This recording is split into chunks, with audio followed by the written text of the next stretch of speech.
God first morning po mga kapatid. Salamat sa magandang awit called to make a difference.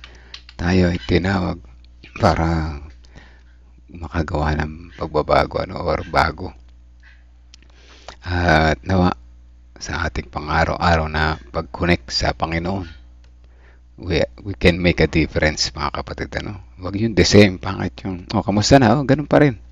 Pagka ganun sagot natin, ganun pa rin gaya ng dati, no? Mga kapatid, ang laging magandang sagot pag kinamusta tayo, mas mabuti po ngayon kaysa kahapon, mga kapatid, Everyday improvement. Bakit? Everyday tayong connected kay Jesus. Dapat tayo ay nagbabago at patuloy na lumalago, mga kapatid. God first morning po sa inyo dyan, mga kapatid. At habang si Pastor ay naggagayak ng PowerPoint, ating batiin ang bawat isa ng God first morning. Si Sister Shirley, God first morning po. Sister Sweetie, Sister Nimpa, Sister Wilma, Nanay Nerissa, kay Ate Lorna, Kuya Bobby, God first morning po, Ate Revy, dyan sa mga taga San Leonardo, Genti naman sa taga Peñaranda, wala pa si Sister, ano pangalan nito, Marlin, ano po, pero nandiyan yung dalawa nating masipag na leaders ng Peñaranda, Sister Opin, Sister Bing, ayan. At si Ma'am Pemi na walang sawang lagi natin kumukonek dito, nakapakinig araw-araw. Sister Belinda Salvania, Sister Mildred, si Ate Miss, ganun din. At ang aking magandang pinsan na si Ruby, good morning sa iyo at sa iyong mga kasama dyan. Sister Des Flores, magandang umaga din po. At ako natutuwa sa mga regulars na laging nakikinig. Ibig sabihin, willing tayo na lumapit sa Panginoon sa bawat umaga. Kaya masaya po ako. At siyempre, mas masaya si Jesus kapag kayo ay nais nating lumapit sa Kanya. Good morning din po kay Sister Teresita Ladja. Ayan mga kapatid, ipagkaloob na po natin kay Pastor ang pagkakataon. Pastor, good morning po. Good morning po Kuya Melts. At sa lahat po ng ating pong mga kapatid na nariyan ngayon. So tayo po ay magbabasa uli at magre-reflect sa ating devotional ngayong umaga na ito, February 13, ang kahalagaan ng pinid na pintuan. Pinid na pintuan. Ano ba ito? Masikip na pintuan, ano? So tayo po ay manalangin. Panginoong Diyos, lubos po kami nagpapasalamat ngayong umaga sapagkat kami ay patuloy niyong ginagabayan, pinagmamasdan, at tandang patawarin sa aming mga kasalanan. Panginoon, patawarin niyo po nawa kami at sa aming mga pagkakasala at pagkakamali, at kayo po ang maghari sa aming buhay. At sa umaga na ito, amin pong idinadalangin ang aming pong pag-devotional. Gabayan niyo po kami, Panginoon, ng aming mga isipan na nakasentro sa inyo. At kami patuloy na gumawa ng naaayon sa inyong kalooban. Salamat, Panginoon, sa pag-ibig niyo po sa amin at sa patuloy na pagdinig ng aming dalangin sa banal na pangalan ni Jesus. Amen. So sang-ayon po dito mga kapatid. At habang pumupunta sila upang bumili, dumating ang lalaking ikakasal. Ang mga nakapaghanda ay pumasok na kasama niya sa piging ng kasalan at isinira ang pintuan. Pagkatapos ay dumating naman ang ibang mga birhen na nagsasabi, Panginoon, Panginoon, pagbuksan mo kami. Ngunit sumagot siya at sinabi, katotohanan sinasabi ko sa inyo, hindi ko kayo nakikilala. Ito po yung story ng 10 virgin na mayroong 10 virgin at may 5 wise and 5 foolish. So yung 10 virgin ito ay kumakatawan sa church natin, sa loob ng church. No? May mga kapatid na naghahanda sa pagdating ng Panginoon. Meron din naman mga kapatiran na hindi naghahanda. So yung mga naghahanda sa ikalawang pagparito ng ating Panginoong Diyos, yun po yung mga wise. Samantalang yung foolish, yung mga hindi naghahanda sa ikalawang pagbalik ng ating tagapagligtas. Ang ilang mga simbolo sa Biblia ay nakakuha ng mahigit sa isang kahulugan sa paglipas ng panahon. Ganito rin ang nangyari sa nakasaradong pintuan ng matapos ang Millerite Adventism noong huling bahagi ng 1840s. O yan, no? Ano daw po nakalagay? Nakasaradong pintuan matapos ang Millerite Adventism. Kasi nga noong 1840s to 1844, tawag dito, disappointment na eh. So wala na silang parang pupuntahan, babalikan. Tiniwalag na sila sa kanya-kanyang church. At ang Millerite Adventism, na-disappoint naman na, kanya-kanyang tago na. So parang ang pintuan na ito ay nakatago, yung kanilang pakiramdam sa panahon na yun. Nauna na nating nakita na si Miller noong 1836 ay tiningnan ang nakasaradong pintuan ng Mateo 25:10 bilang ang pagsara ng palugit para sa tao. Sabihin noong close of probation. Ibig sabihin, bago dumating si Kristo, ang bawat tao ay nakagawa na ng desisyon para o laban sa Kanya. Kaya pala pinid na pintuan, parang nakabukas, o nakasara. So basta mahalaga yung pintuan na nakabukas. Dapat pumasok na agad o paghanda, di ba? So dito, bago dumating ang ating Panginoon, ang mga mananampalataya ay dapat din naman na nakapagdesisyon na. Sa Panginoon ba talaga kayo o hindi? Yan ang katalungan dyan. Dahil sa itinakda ni Miller, ang ikalawang pagparito sa PETSA noong October 1844, pinaniniwalaan niya na ang palugit ay titigil sa panahong iyon. Patuloy niyang pinanghawakan ang pananaw na iyon pagkatapos ng pagkabigo noong Oktubre. Ano daw po yung ginawa niya? So sabi po dito, patuloy niya pa rin pinanghanawakan yung pananaw na darating ang ating Panginoon at mayroong palugit, mayroong close of probation bago dumating si Jesus.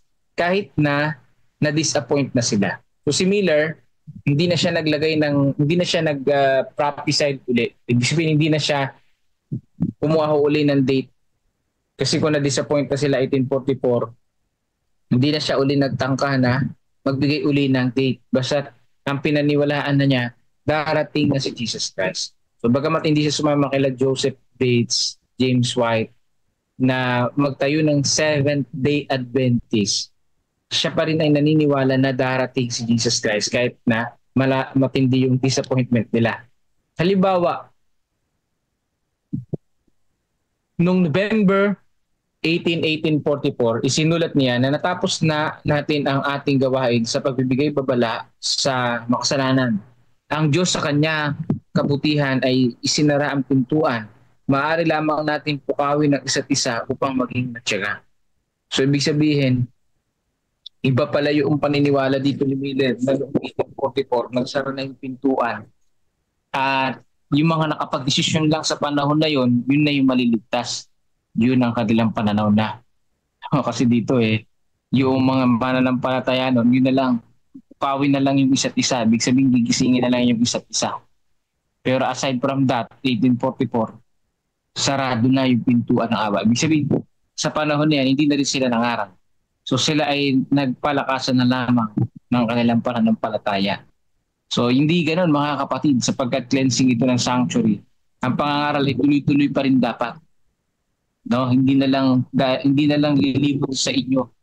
Kaya pala siya, hindi na siya umanib sa Seventh-day Adventist kasi naniniwala siya na close of probation na. So wala na ring halaga yung pangangaral. Yun ang nasa isip ni William Miller. Yeah. So marami rin siya naging tagasunod dyan.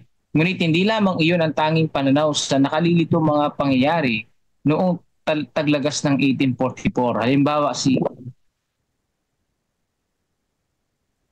J.B. Himes na noong November 5 pa lamang ay napagpasyahan na walang hula na natupad noong 1844.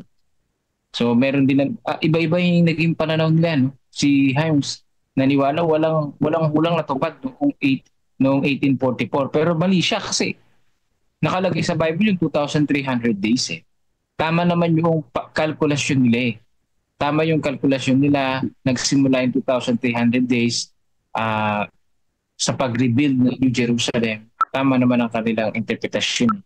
At sakto naman na yung AD 27, kung kailan namatay si Jesus, kalkulado dun sa 2,300 days na nakalagay sa Daniel chapter 9 na ang ating Panginoong Jesus ay mamamatay. Ayan. So dito, marami ang mga lumabas at iba-iba yung kanilang mga paniniwala. So yun nga, may naniniwala walang natupad na propesiya sa panahon na yun. At kung ganoon nga ang pangyayari, ang pintuan ng palugit ay hindi nagsara. Si Himes, yun ang kanyang pananaw. Sa makatuwid, kailangan pa rin ibigay ng bahay ng Diyos ang mensahe ng kaligtasan. Totoo po yun. Si Himes, may half-truth at may half-lie din siya doon.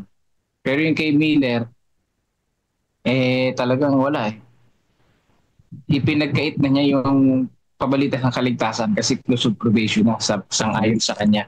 Pero si Himes, may half-truth, half-lie siya nakuha.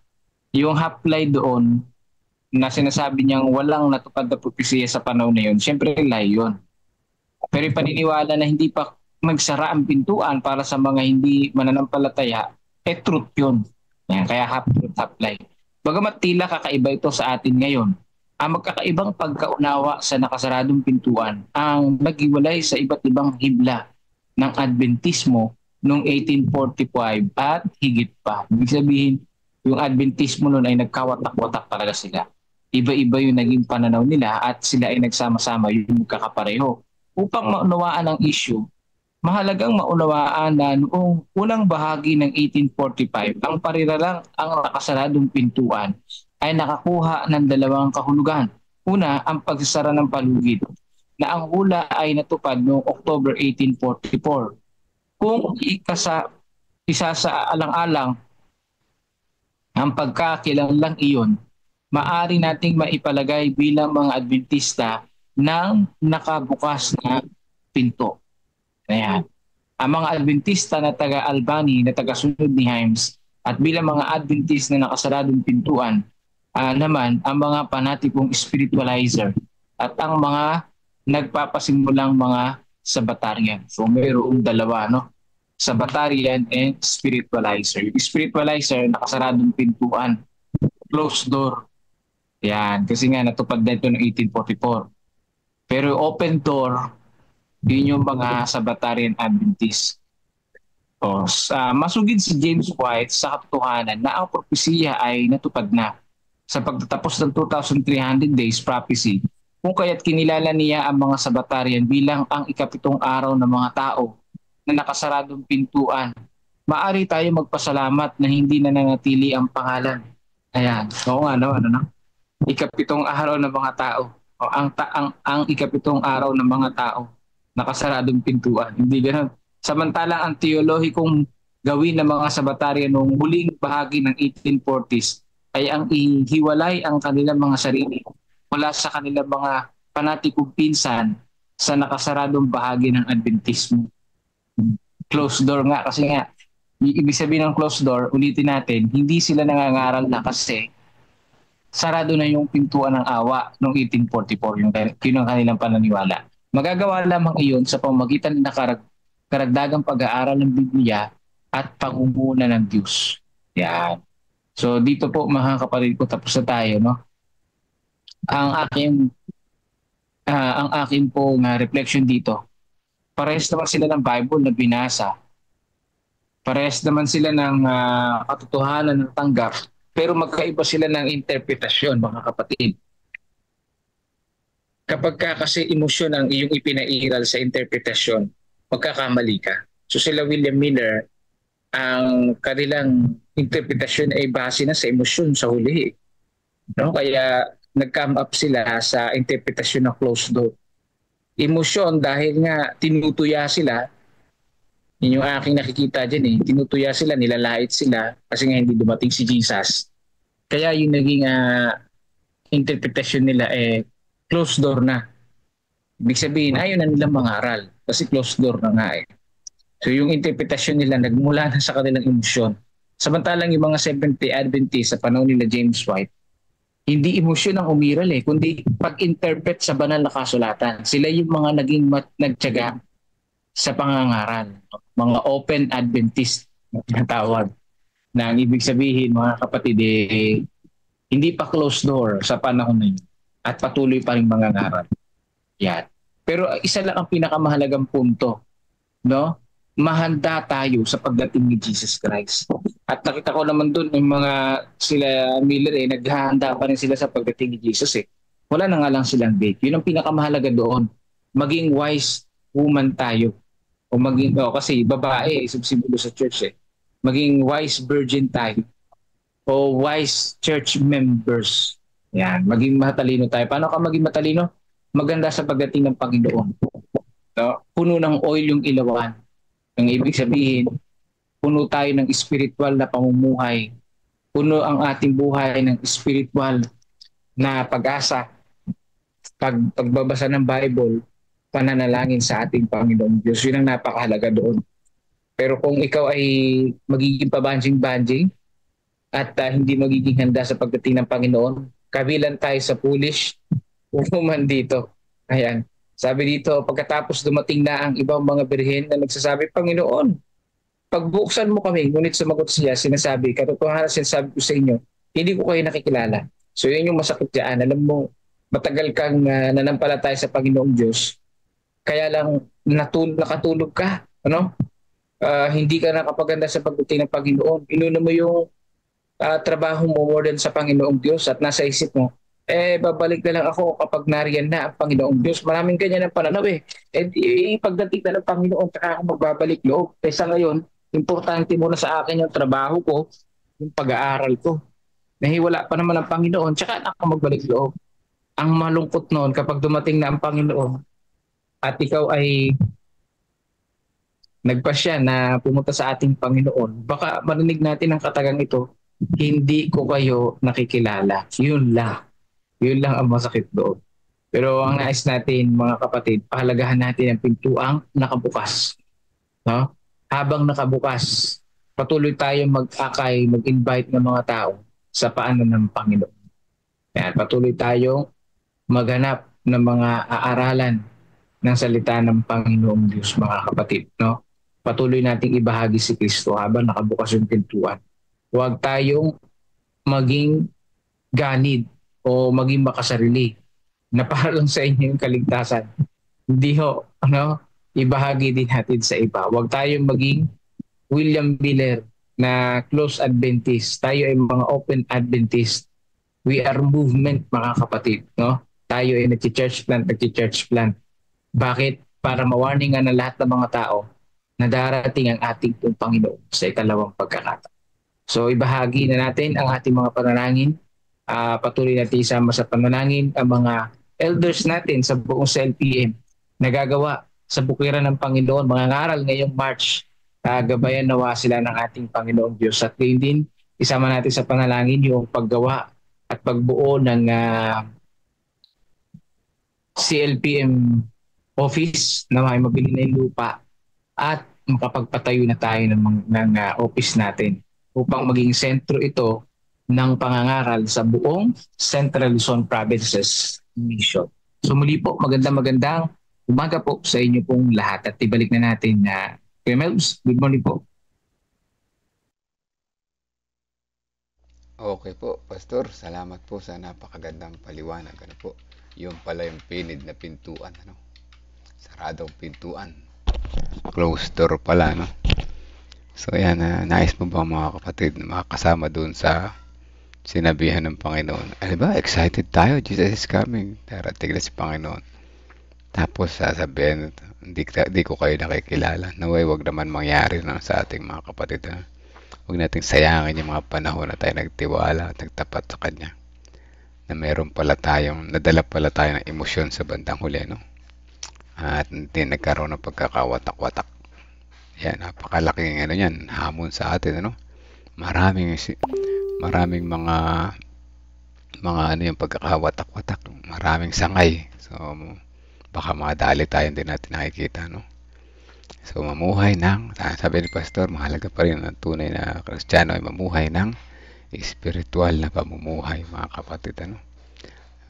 Yan ang aking napakagandang lesson sa umaga nito at patuloy tayong matuto pa sa pamamagitan ng pag-connect sa CLPM. Huwag kayong maalis ha. Samahan niyo ulit ako, mga kapatid. Kukonect tayo muli sa ating God First Morning. Ano po? At sa lahat ng mga bagong pasok, good morning po sa inyo dyan. Welcome po sa CLPM. Sa Discipleship Ministry pala, nalilito na ako. Kuya Melchor, good morning po. At sa iba pa. Sister Teresita Ladja, good morning din po. Meron sa ngayon, may 19 tayo na viewers. Mamaya daragdag pa yun, yung mga pumapasok ng mga alas 5. At muli, ayaw na naman pumasok. Sandali lang ha. Ayusin natin to.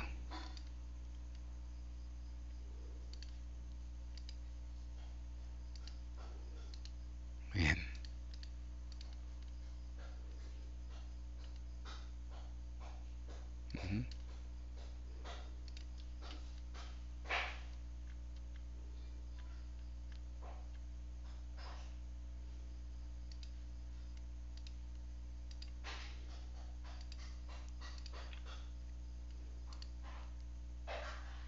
Ayun, ba't ganun?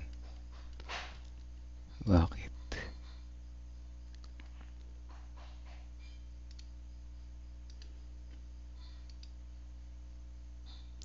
alam mga kapatid, di tayo makapasok na Zoom nila.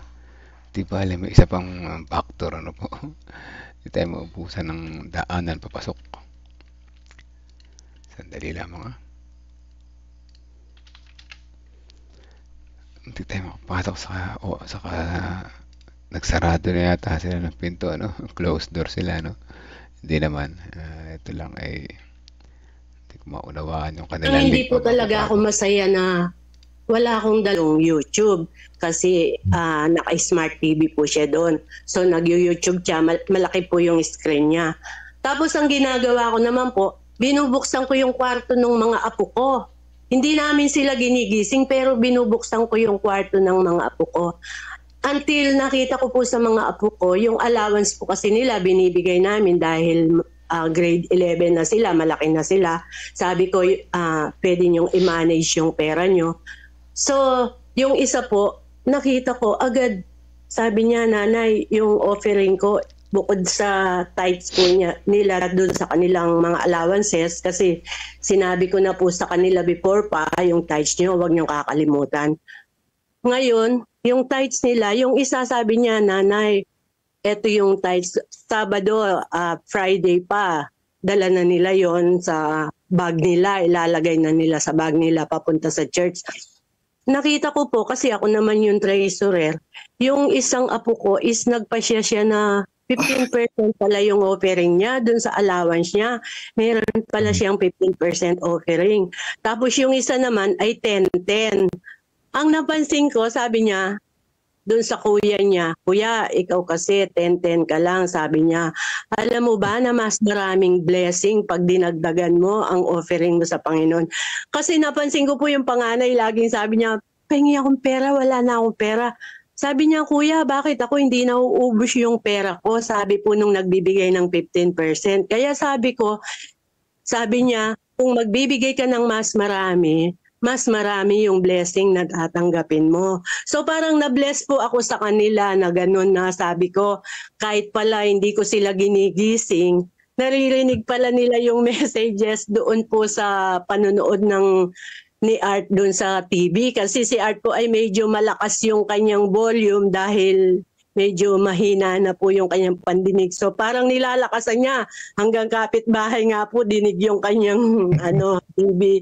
Kaya sabi ko sa kanya, ang sabi ko, kahit pala hindi po sila bumabangon, naririnig nila at natutuwa po ako na in-apply nila sa sarili nila. Kasi sabi po doon parents and children, kailangan po pati yung mga anak natin, no? So kami, mga apo yung kasama namin. So nakita ko po na talagang kahit hindi sila bumabangon, nakakapakinig sila at in-apply nila sa buhay nila. So masaya po sila, sabi nga nila ay yung nagbibigay ng 15%, sabi niya, hindi ako nawawalan ng pera, nanay. Ang sarap pala ng magbigay talaga sa Panginoon, no? Hindi ka mawawalan ng pera. Sabi niya, yun naman kuya na nagbibigay ng 10%. Sabi niya, kuya, ikaw kasi ayaw mong dagdagan, kaya laging kulang yung mo, sabing ganyan. Kaya ang sarap po, ang sarap po talaga. Tsaka yung willingness po natin, pag willing po talaga tayo na meron tayong dalang kaloob sa ating Panginoon, kagaya po namin, wala naman po kaming everyday nakita. Pero nagtataka po ako, bakit weekly may blessing kaming tinatanggap? Weekly, meron kaming dadalhin sa church na tithes and offering. Kaya yun po ang nakita kong na talagang ang Panginoon po ay pag willing tayo, maging matapat tayo sa Panginoon, matapat din po ang Panginoon sa pagbibigay sa atin. Yun lang po. God first morning po. Amen. Amen. Amen. Ayan, maraming salamat po sa napakagandang comments. At talagang ito po ay makakatulong ng lubos sa bawat isa sa atin. Nais ko pong basahin itong sa chat box po natin. Ang sabi po rito, ang tapat na pagbabalik ng mga ikapo at pagbibigay ng mga malaya at masaganang handog na systematic at regular ay isang kapahayagan ng ating pagsamba sa Diyos na kinikilala nating manlalalang may-ari, tagapaglaan, Panginoon at tagapagligtas. Ayan. So, amen. Pastor, Opo, sige po. Sige po.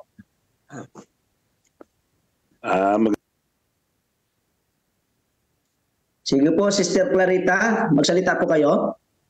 Nagsasalita ata si Kuya Art eh. Sige.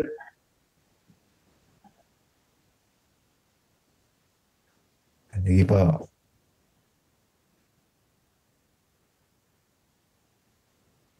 Di na ata. Tayo na, Pastor. 5:05 na. Baka si Pastor Henry ay makapagsalita pa. Okay, sige. Bukas na. Sige po, dadako na po tayo sa ating pong ikalawang bahagi. So, station, Pastor. The Bible says, "Train up a child in the way he should go, and when he is old, he will not depart from it." Ellen G. White emphasizes, "The Lord has decreed that the family shall be the greatest of all educational agencies. It is in the home that the child's education is to begin. With his parents as instructors, he is to learn the lessons to guide him throughout life." So, how do we teach children stewardship values? Stewardship is the management of what belongs to another, and the Bible indicates that God, the creator and owner of all things, has appointed each person to manage his blessings from birth. The first step in stewardship learning should be for children to manage their bodies according to the prescription of the owner, God. Through the body, someone becomes a blessing or a curse to humanity. Paul says, "For we must all appear before the judgment seat of Christ, so that each of us may receive what is due us for the things done while in the body, whether good or bad. Therefore," he adds, "whether you eat or drink, or whatever you do all to the glory of God." Parents add meaning and usefulness to their children's lives whenever they teach and practice sound health principles. Children must also learn how to manage or relate to their surroundings, including people, the natural environment, and other material resources. By respecting and protecting nature, they will more easily respect and love its creator. Teach them, for example, to be kind with animals, save water, manage waste, or choose eco-friendly energy sources. Learning to manage God's financial resources by following his prescription also fosters allegiance to him. For children ages 3 to 5, teach them very simple concepts, like identifying coins and bills, and explaining saving in simple terms. Ages 6 to 11, giving them a monthly allowance can help you teach a simple budget. Teach them to calculate tithes and decide their offering percentage. Ages 12 and 15, increase your child's allowance and assign responsibilities to prepare them for independence. Help them create a more detailed budget and provide guidance while allowing some purchasing freedom. From the age of 16 and above, provide full financial training. Show them your budget and how you manage regular and systematic giving, savings, and spending. Remember that what you do speaks louder than what you teach. While educating our children on stewardship, may we put our desires last and God first.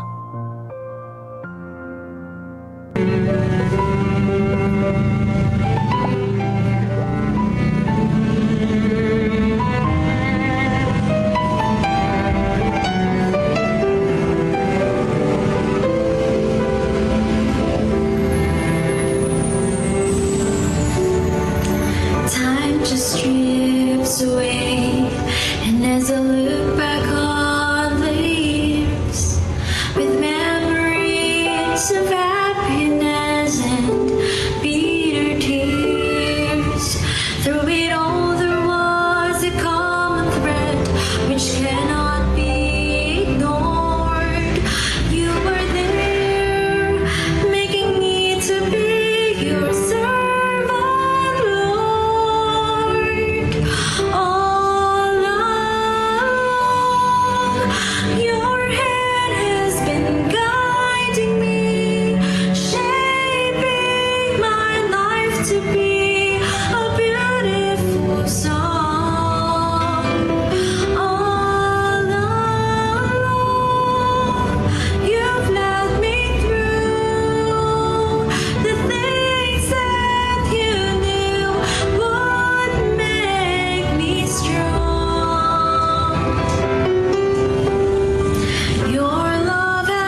Sir Henry. Pastor?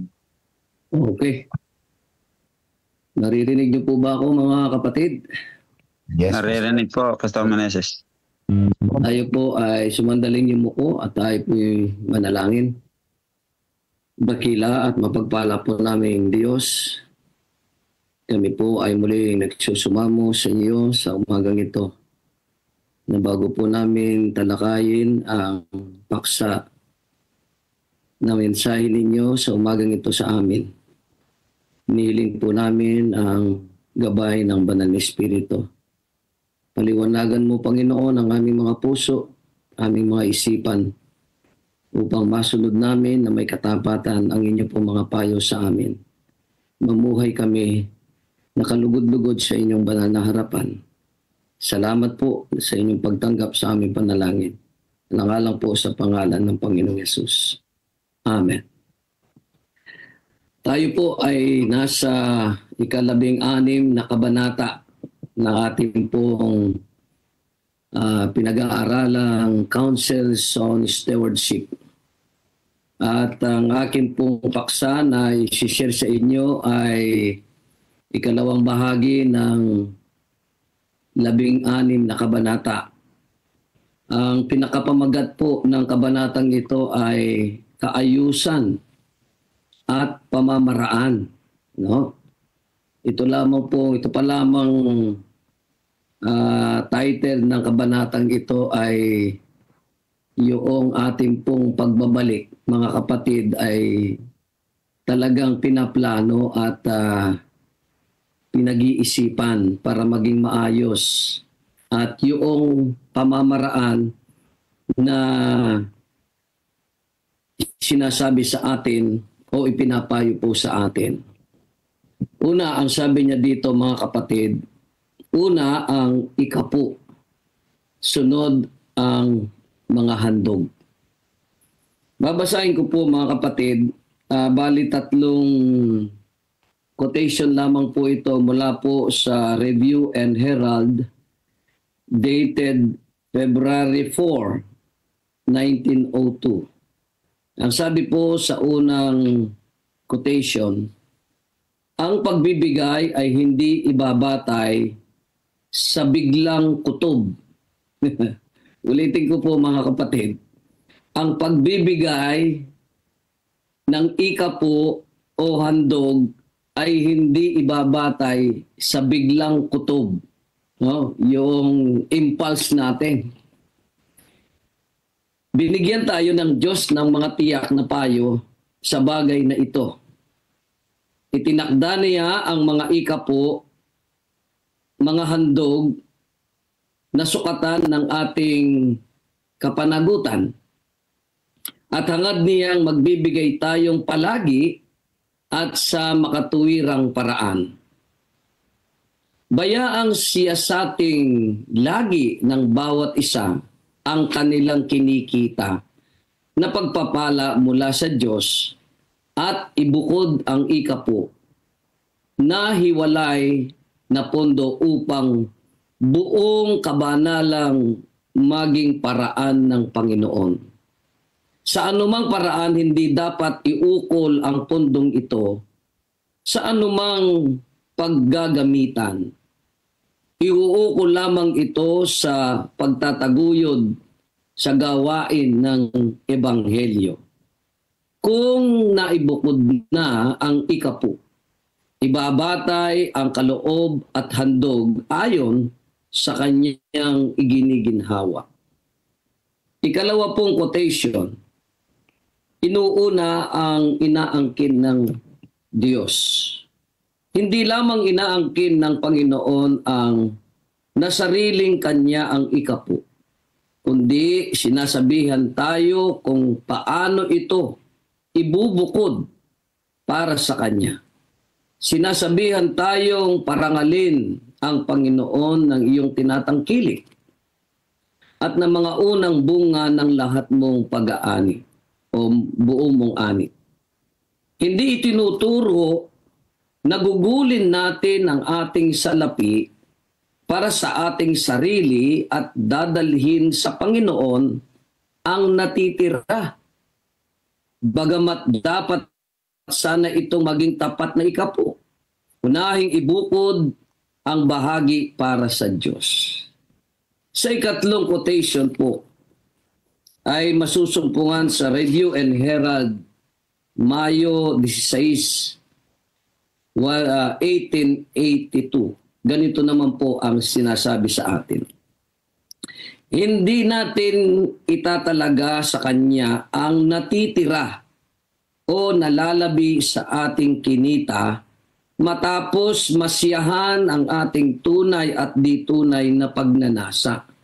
No, maliwanag po mga kapatid, kung ating ibubukod ngayon ang mga handog o ikapo, pagkatapos lamang na ating ginastos na, matapos na ating ginastos ang ating kinita sa ating mga tunay at di tunay na pagnanasa. Ngunit bago maubos ang anong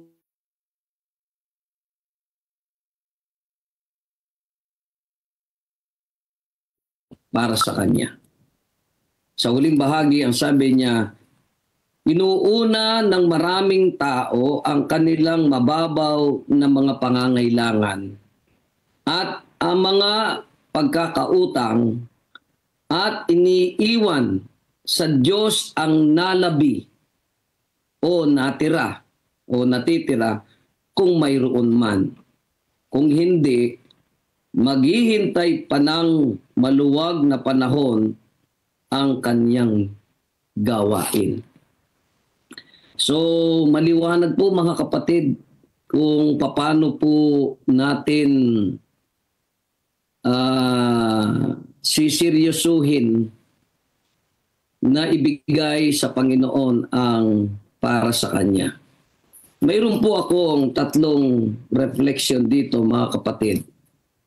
At hindi na po ako gagamit ng screen dahil napakadali lamang po nitong tandaan mga kapatid. Una,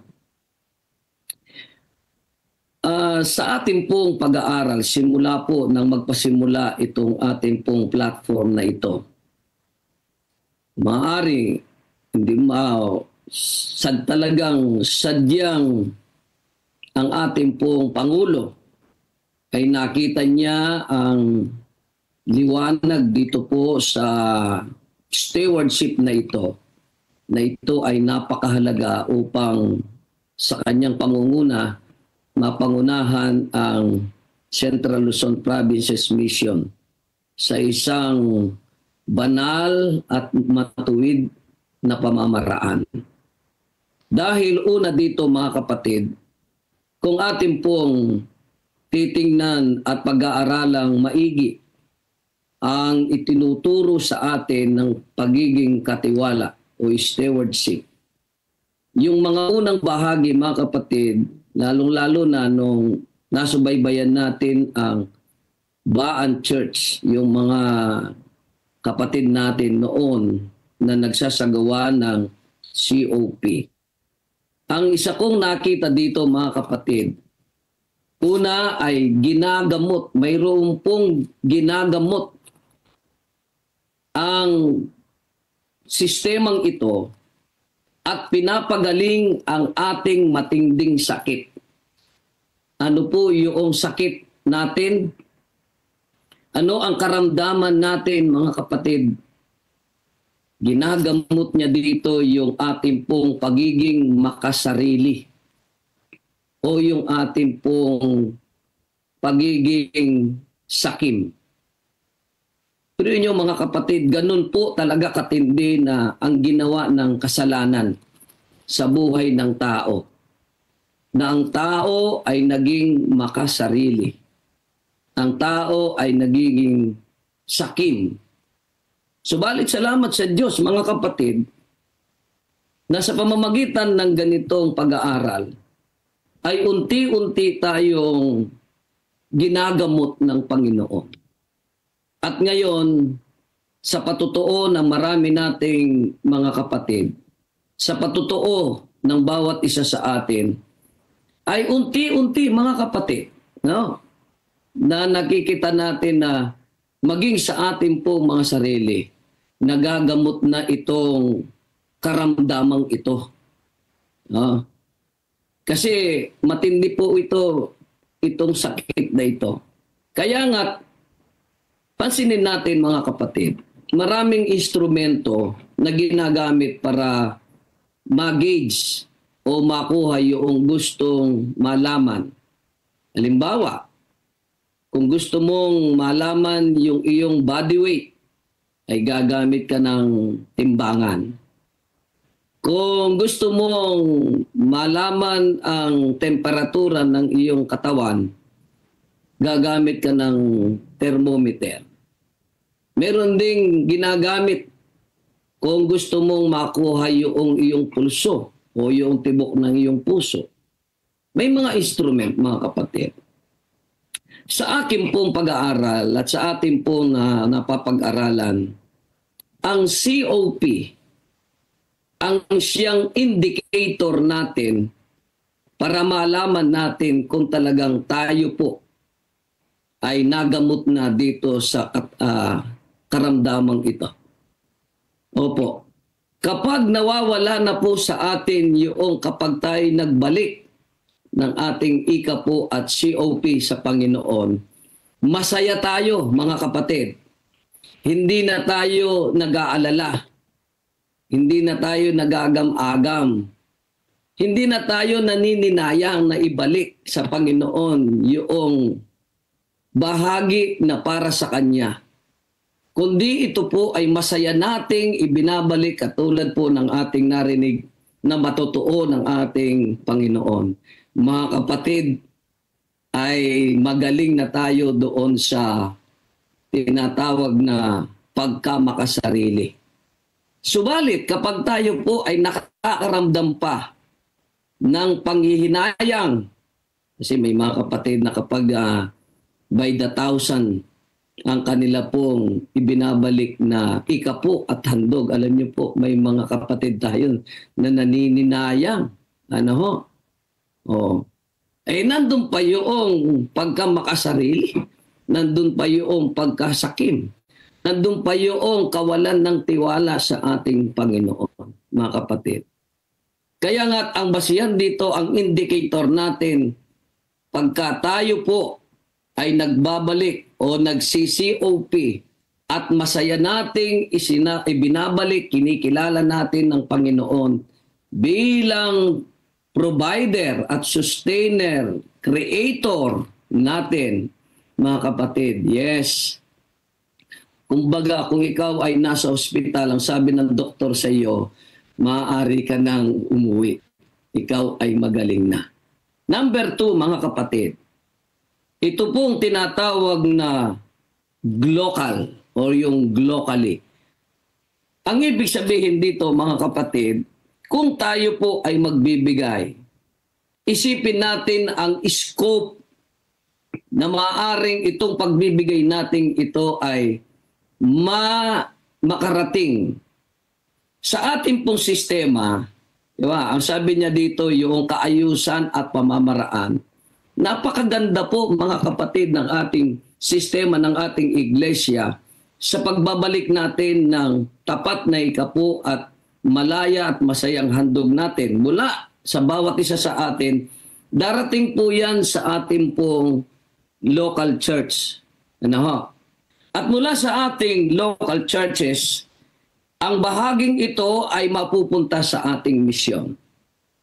At mula sa ating misyon, tutungo yan, mga kapatid, bahagi doon sa ating pong handog at ikapo, mapupunta sa union. At mula sa union, tutungo yan sa division. At mula sa division, tutungo po yan sa General Conference. So globally, mga kapatid, napifinance ang gawain ng Panginoon sa pamamagitan lamang ng ating pong mga malayang handog at tapat na ikapo. Gaano man po ito karami, gaano man po ito kaliit, mga kapatid, it doesn't matter. Dahil ang tinitingnan ng Panginoon dito ay yung tapat at masayang pagbabalik natin sapagkat Dito nababatay mga kapatid yung ating pong katapatan. Dito nababatay ang laman ng ating mga puso, no? At ang kaseryosuhan ng ating pagsunod sa ating mahal na Diyos. Pangatlo, ito po sa ating mga lokal na iglesia. Noong nakaraang meeting na dinaluhan ko po sa ating pong tanggapan ng CLPM na Ministerial Council, hindi ko makalimutan mga kapatid, ang binanggit po ng ating mahal na Pangulo. Kung bakit talagang ganun na lamang ang kanyang pagdidiin dito po sa stewardship o yung combined offering plan.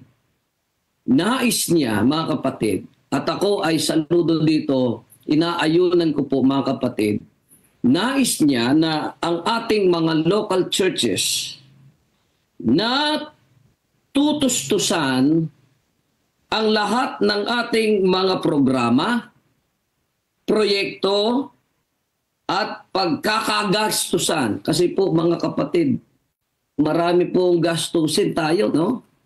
Kung tayo po ay gumawa ng ating pong spiritual plan, mayroon tayong budget na inaabutan. Ngayon, ang nais po ng ating Pangulo ay yung lahat ng ating pong mga iglesia. Ano man ang ating proyekto, ano man ang ating mga programa, ano man ang ating pagkakagastusan, mga kapatid, hindi na po tayo umaasa sa mga donations.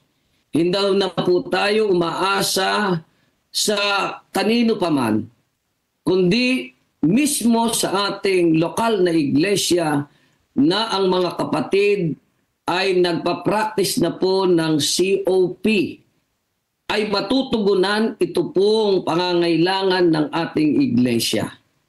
Masaya ang bawat departamento na gagawa sa kanilang mga gawain sapagkat mayroon pong sapat na salapi na gagastusin. Hindi ko po sinasabi dito na hindi na kayo kumuha o humingi ng donation o tatanggap ng donation. Yun po ay karagdagan lamang. Ibig sabihin mga kapatid, ang ating mga lokal na iglesia sa tulong ng Panginoon at sa ating pakikisangkot, pakikibahagi ay nagiging self-reliance po tayo. Mga kapatid, naranasan ko po yan.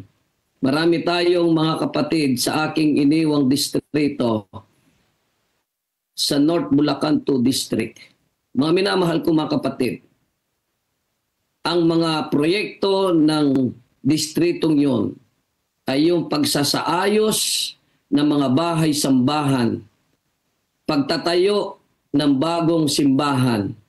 Alam niyo po mga kapatid, one time na umattend kami ng area meeting, inalam namin kung kailan matatapat yung pagkakataon na kami ba tatanggap doon sa maliit na halaga na manggagaling sa ating pong tanggapan ng CLC pa noon, ay panglabing isa kami. Abay, sabi ko, katagal na panahon. Kaya ang ginawa po namin mga kapatid, katuwang po sa ang ating pong mga elders diyan sa Bulacan, North Bulacan 2, pinag-usapan po namin at gumawa kami ng sistema at bayanihan para ito pong proyektong ito ng pagsasaayos ng bahay-sambahan ay magkaroon po ng katuparan. Alam niyo po mga kapatid, hindi ko nakatulong din ang ating institusyon, pero yung mga kapatid na tulong-tulong, more than COP pa mga kapatid, Pastor, hanggang sa matapos ang pagsasaayos ng kapilya at 2 iglesia ang naitayo. Mga minamahal kong mga kapatid, kung itong sistemang ito kaayusan at pamamaraan ng pagsasauli ng ating pong tapat na ikapu lalong-lalo na yung ating mga malaya at masayang handog natin sa Panginoon.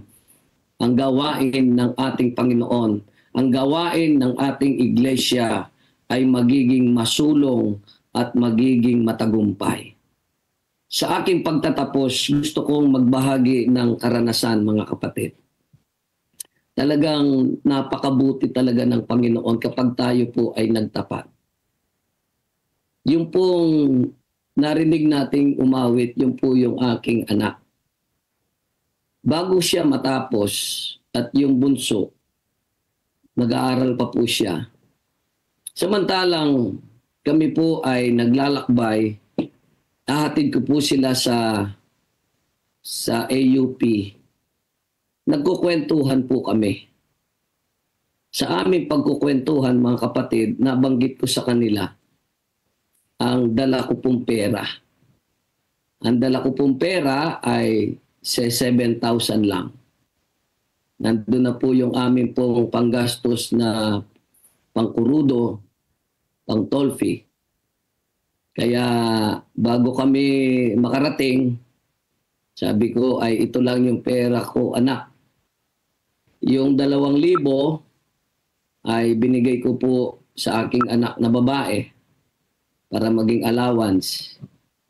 Yung 1,500 ibinigay ko po doon sa aking bunso. Sabi ko, tipirin nyo yan. At yung pong natitira, yun po yung aking pong gagamitin pauwi at konting allowance para sa akin. So, wala po akong dalang pera, mga kapatid, na mag-e-enroll po sila noon. Kaya bago ako umalis, ay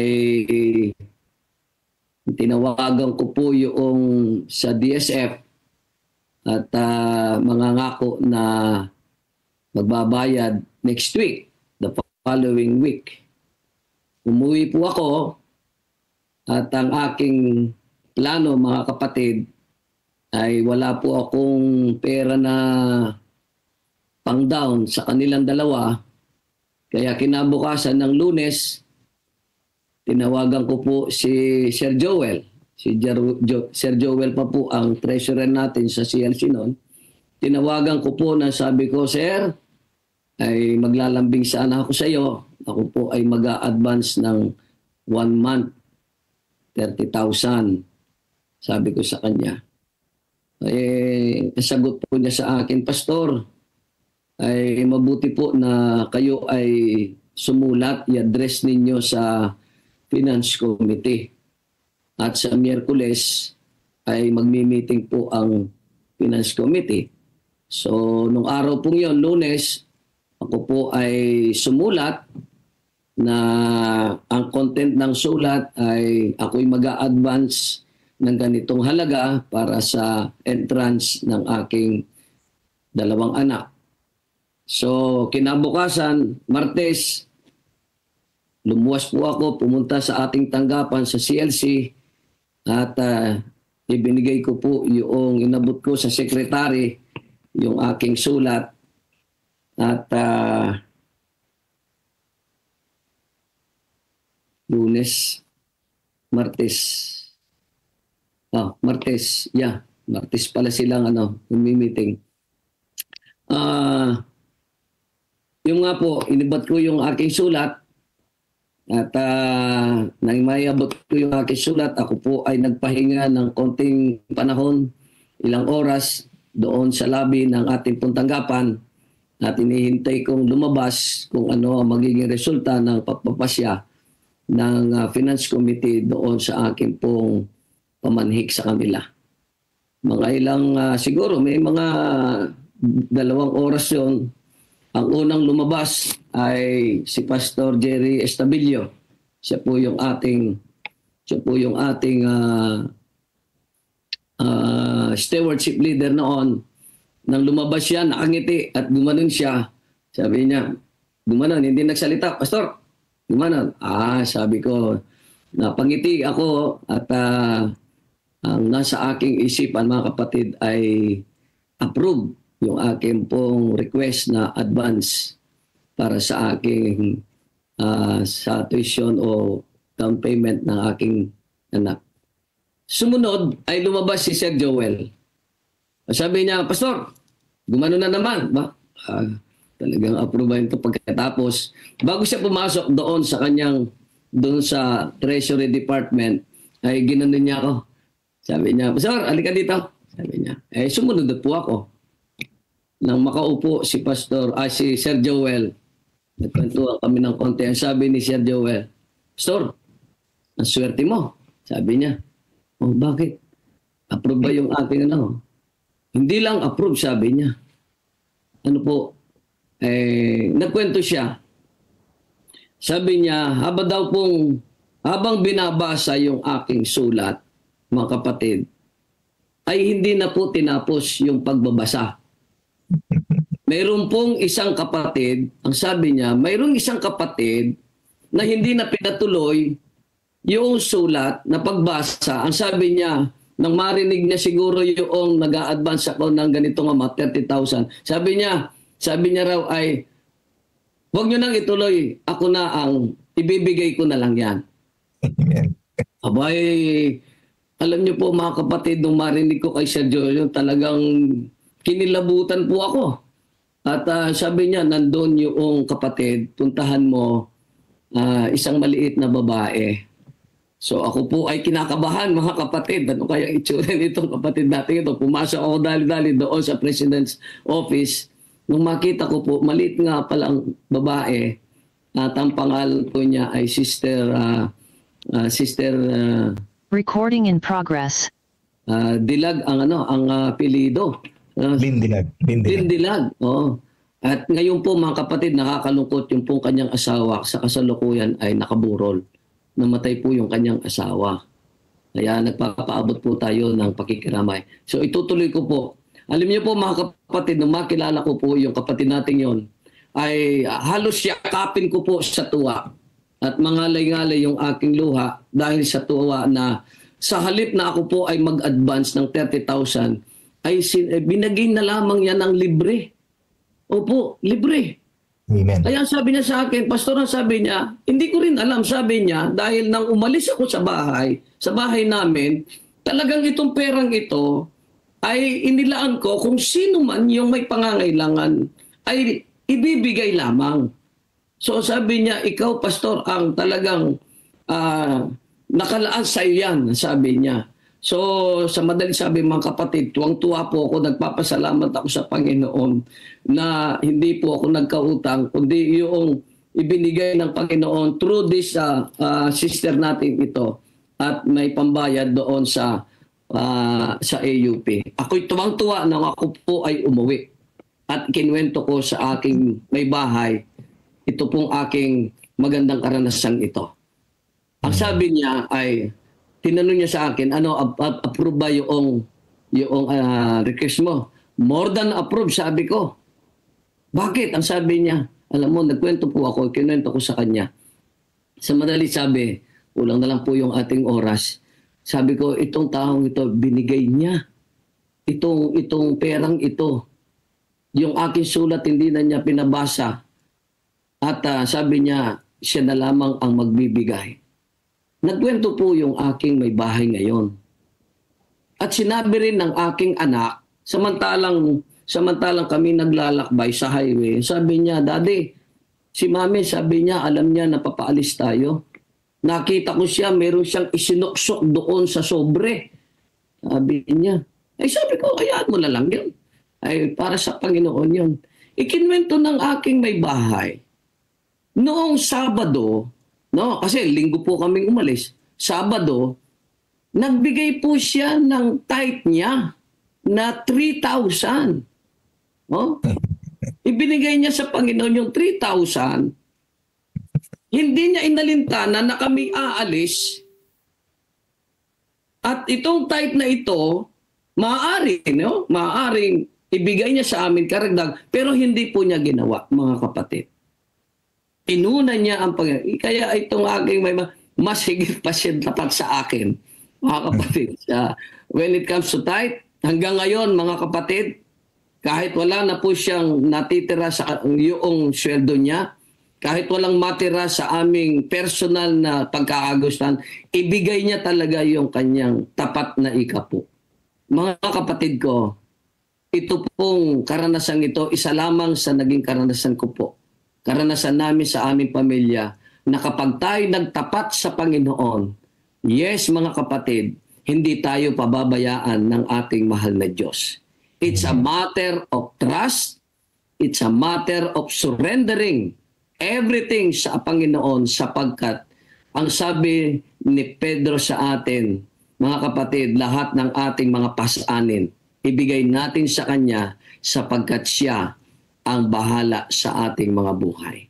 Sa umagang ito, mga kapatid, sana po, ito pong ating pinag-aaralan ito, mas lalo nating maranasan ang pag-ibig at ang pangunguna, pag-iingat, blessing ng Panginoon na alam ko po na hindi niya tayo pababayaan. Pagpalain po tayo ng Panginoon sa umagang ito. Recording stopped. Amen. Pwede pong mag-respond sa mga kapatid. Amen. Amen. Yung Pastor Henry. Salamat, Pastor Henry, sa message. Salamat, Pastor, sa mensahe. Ano po, talagang nakakataba ng puso. Dadako na po tayo sa ating pong silent prayer para po sa ating Harvest 2025. And then dadako rin po tayo sa ating united prayer. So mga kapatid, atin na pong simulan ang ating pong silent prayer. Pastor Rene, saglit lang ano. Sige po. Baka may specific prayer request si Pastor Itkoy, siya po yung ating prayer focus mamaya. Pakisama po yung sino po yung magpe-pray kay Pastor Itkoy, pakisama po yung kanyang pangunahing kahilingan. Pastor Itkoy, pwede po kayo magsabi ng inyong prayer request? Yeah. Sige. Magandang umaga po sa inyo lahat mga kapatid.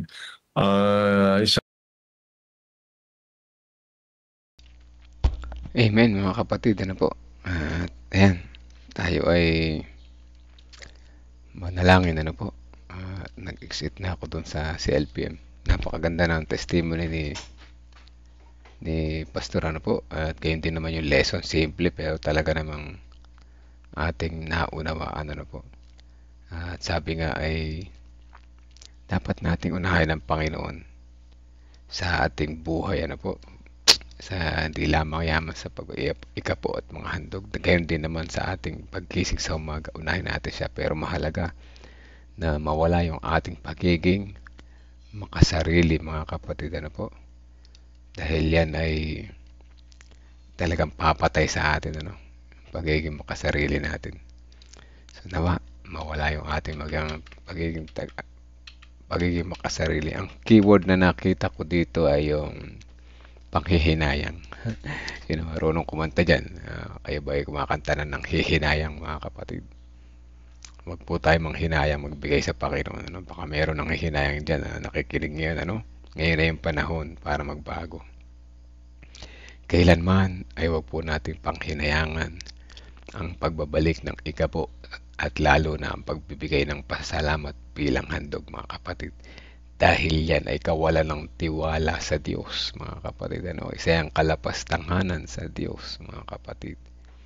Kaya tayo naghihirap dahil hindi tayo mapagkatiwalaan sa maliit na bagay, mga kapatid. Hindi natin maibalik sa Kanya sa maliit na bagay. Lalo pa paano tayo pagkakatiwalaan sa malaki. No?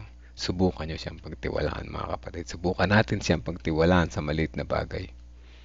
At siguradong bibigyan niya tayo ng mas malaki na tayo rin naman ay hahamunin niya na magtiwala ka pa ba kung malaki na yung mga pagpapala. Mga kapatid, ano po.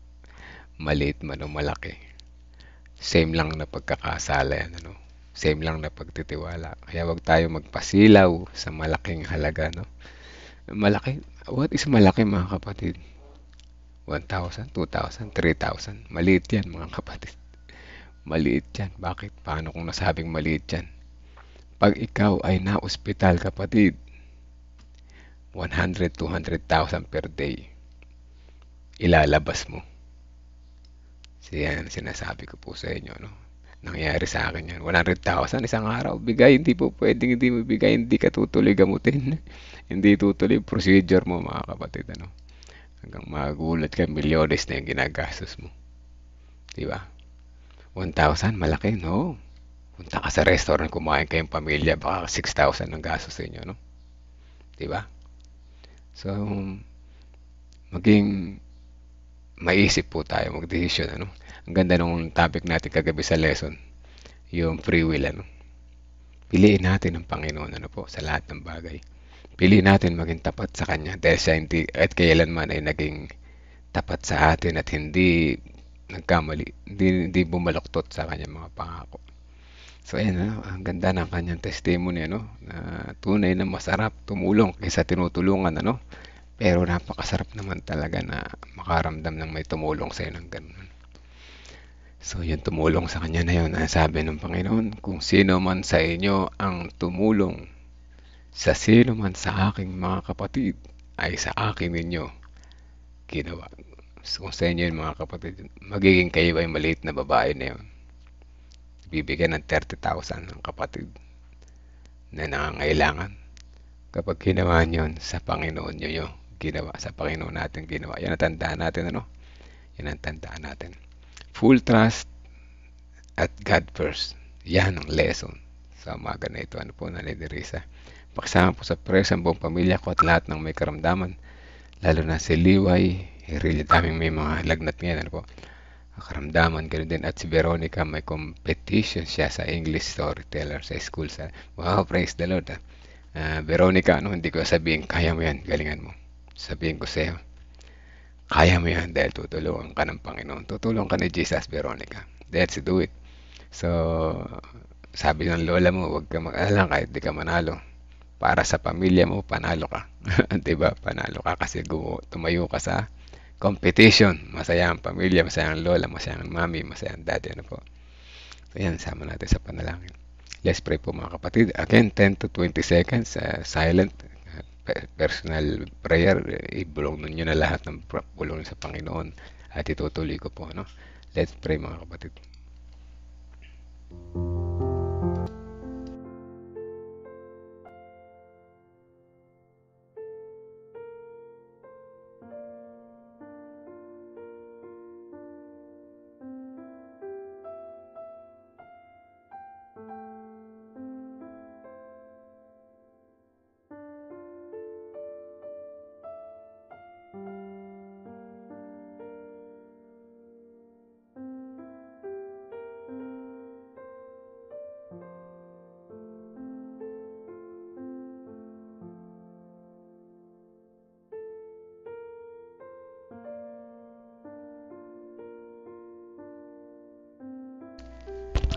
Amang banal na makapangyarihan sa lahat, sa umaga po na ito ay nais namin patuloy na itaas ang papuri at pasalamat po sa inyo na kami ay muli ninyong sinamahan na tuto sa lesson na ito.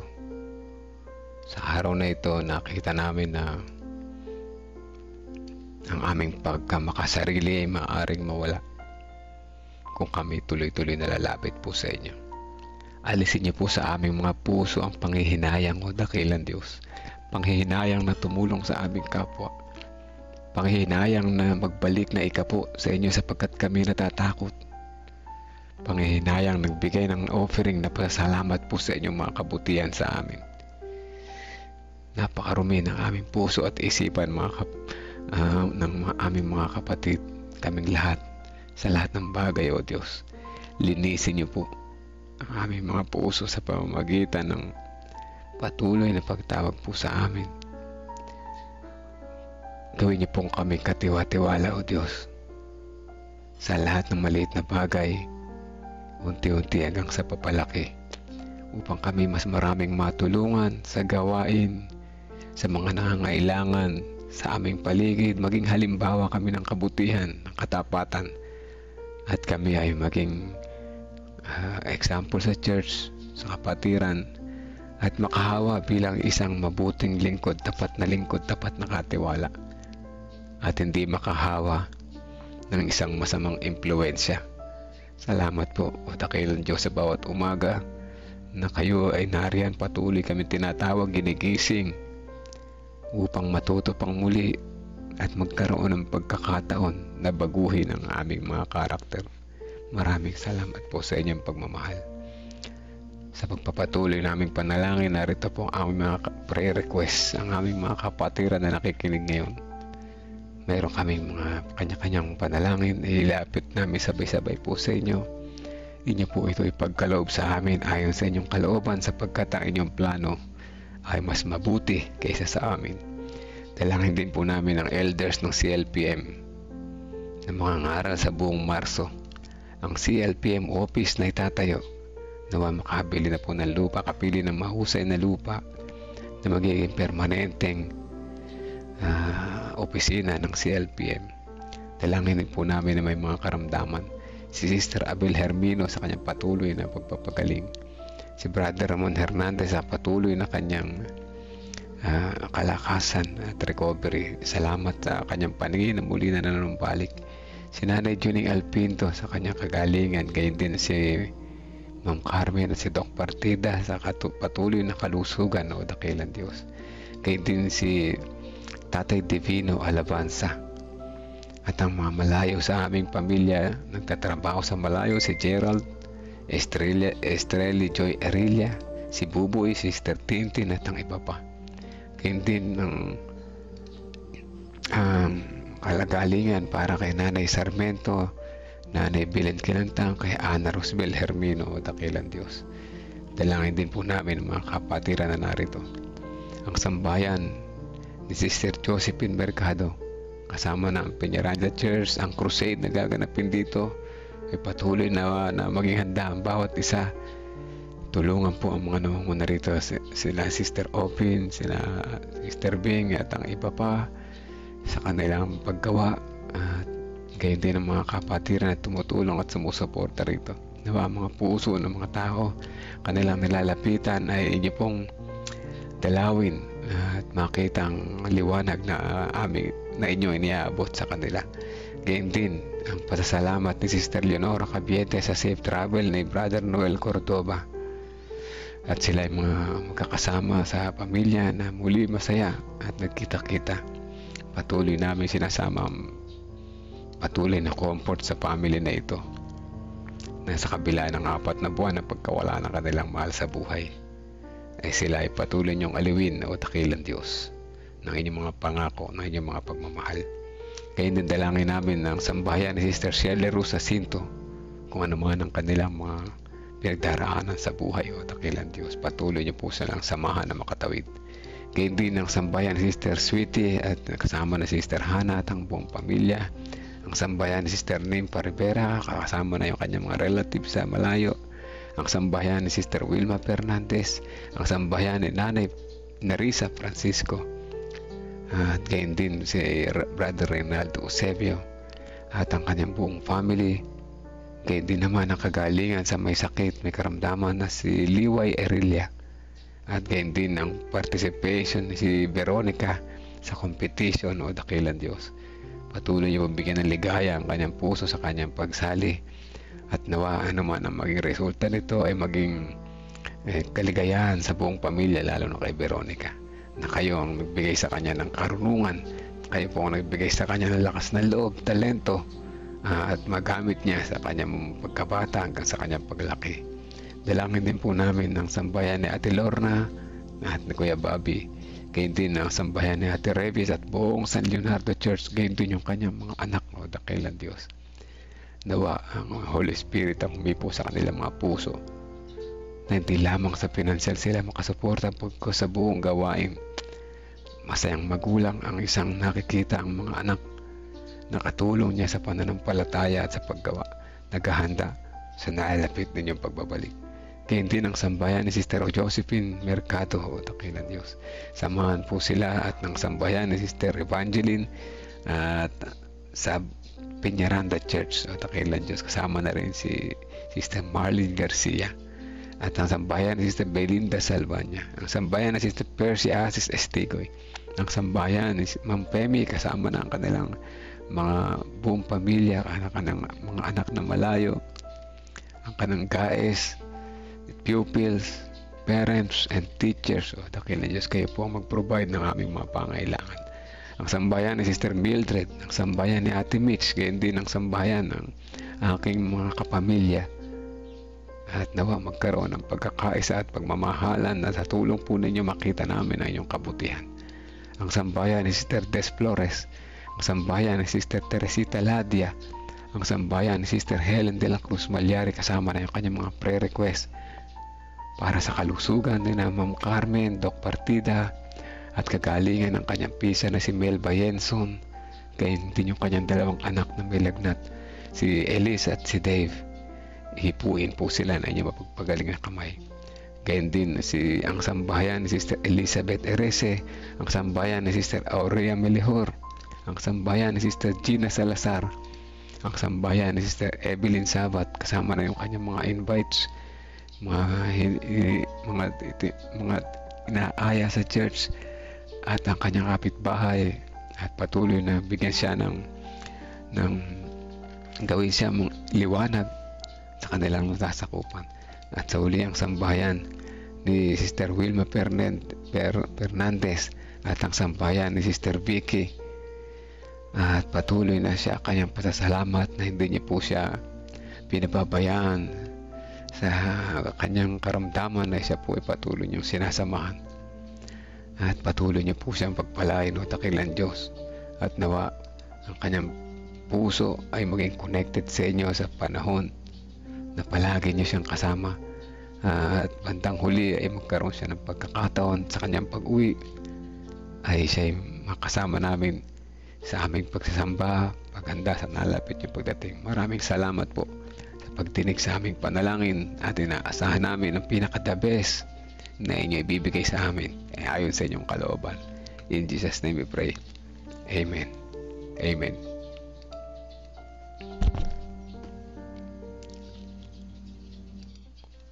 Amen mga kapatid. Ano po, happy God first morning po sa ating lahat. Salamat sa mga prayer warriors at patuloy na sumama.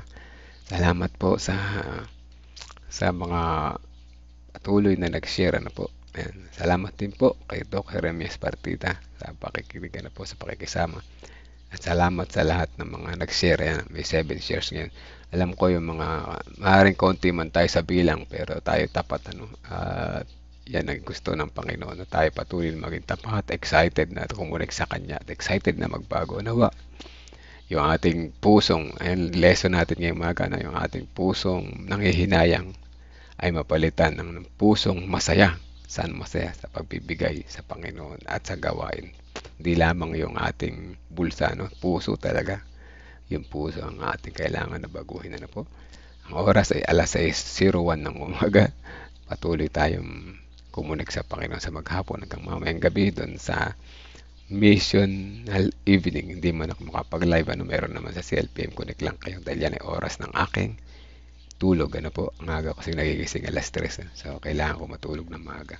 So, ayan na po. Salamat sa God bless you and your family. Brother Melio, salamat po. Nanay Nerissa. God is always blessing our family. Ano po. Dahil yan sa siguro dahil yan sa mga pagtatapat namin, ano, pagtatapat namin at patuloy na eagerness na magbago, mga kapatid, ano. Nawa ako ay maka-encourage din naman sa inyo, no. At naway ako rin ay maka-encourage sa inyo na sa mga mayroon pa rin mga pagdududa at panghihinayang sa puso, huwag po ninyong kalimutan, ang Panginoon ay hindi susuko sa atin. Patuloy niya tayong tatawagin. Happy God first morning po sa ating lahat.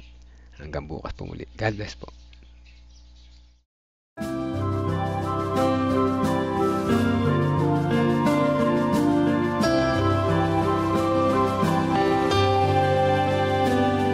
I hear the voice of Jesus calling. My answer is I will go. I see the need of people crying. My answer is I will go. I go to share the message of love. I go to share the blessed hope. I get discouraged, I call to Jesus help, because I have decided